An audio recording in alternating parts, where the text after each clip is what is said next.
जादुई कुएं। एक बार राजा कृष्णदेव राय ने अपने गृह मंत्री को राज्य में अनेक कुएं बनाने का आदेश दिया। गर्मियों पास आ रही थी, इसलिए राजा चाहते थे कि कुएं शीघ्र तैयार हो जाए ताकि लोगों को गर्मियों में थोड़ी राहत मिल सके। गृह मंत्री ने इस कार्य के लिए शाही कोष से बहुत सा धन लिया और शीघ्र ही राजा के आदेशानुसार नगर में कुएं बनाने चले गए। गृह मंत्री कुछ ही नगर में कुएं बनाए और बचा सारा धन अपने पास ही रख लिया। गृह मंत्री ने राजा से कहा, महाराज कुएं बन के तैयार हो गए हैं। इसके बाद एक दिन राजा ने नगर भ्रमण किया और कुछ कुओं का स्वयं निरीक्षण किया। अपने आदेश को पूरा होते देख राजा संतुष्ट हो गए। गर्मियों में एक दिन नगर के बाहर से कुछ गांव वाले तेनाली राम के पास पहुँचे। वे सभी गृह मंत्री के विरुद्ध शिकायत लेकर आए थे कि उसने राजा से कुएं बनाने के लिए धन लेकर उसने कुएं बनाए ही नहीं, सारा धन अपने पास ही रख लिया। तेनाली राम ने उनकी शिकायत सुनी और उन्हें न्याय प्राप्त करने का रास्ता बताया। तेनाली राम अगले दिन राजा से मिले और बोले, महाराज, मुझे विजयनगर में कुछ चोरों के होने की सूचना मिली है। वे हमारे कुएं चुरा रहे हैं। इस पर राजा बोले, क्या बात करते हो तेनाली? कोई चोर कुएं को कैसे चुरा सकता है? महाराज, यह बात आश्चर्यजनक जरूर है, परंतु सच है। वे चोर अब तक कई कुएं चुरा चुके हैं। तेनाली राम ने बहुत ही भोलेपन से कहा। उसकी बात को सुनकर दरबार में उपस्थित सभी दरबारी हंसने लगे।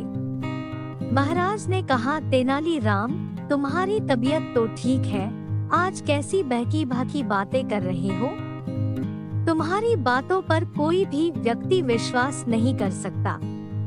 तेनाली राम ने कहा, महाराज, मैं जानता था कि आप मेरी बात पर विश्वास नहीं करेंगे, इसलिए मैं कुछ गांव वालों को साथ साथ लाया हूँ। वे सभी बाहर खड़े हैं। यदि आपको मुझ पर विश्वास नहीं है तो आप उन्हें दरबार में बुलाकर पूछ लीजिए, वह आपको सारी बात विस्तार पूर्वक बता देंगे। राजा ने बाहर खड़े गांव वालों को दरबार में बुलवाया।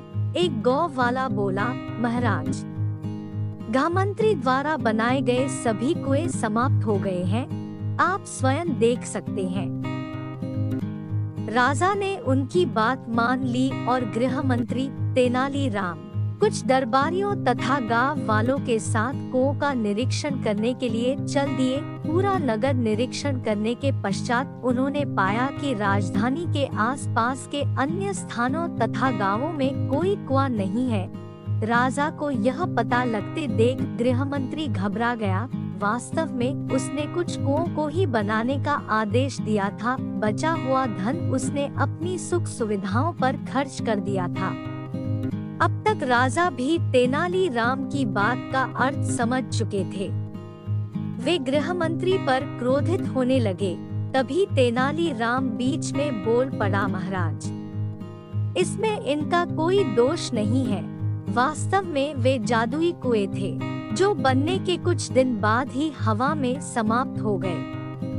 अपनी बात समाप्त कर तेनाली राम गृह मंत्री की ओर देखने लगा। गृह मंत्री ने अपना सिर शर्म से झुका लिया। राजा ने गृह मंत्री को बहुत डांटा तथा उसे 100 और कुएं बनवाने का आदेश दिया। इस कार्य की सारी जिम्मेदारी तेनाली राम को सौंपी गई। दोस्तों, कहानी अच्छी लगी हो तो प्लीज लाइक और सब्सक्राइब कर दो।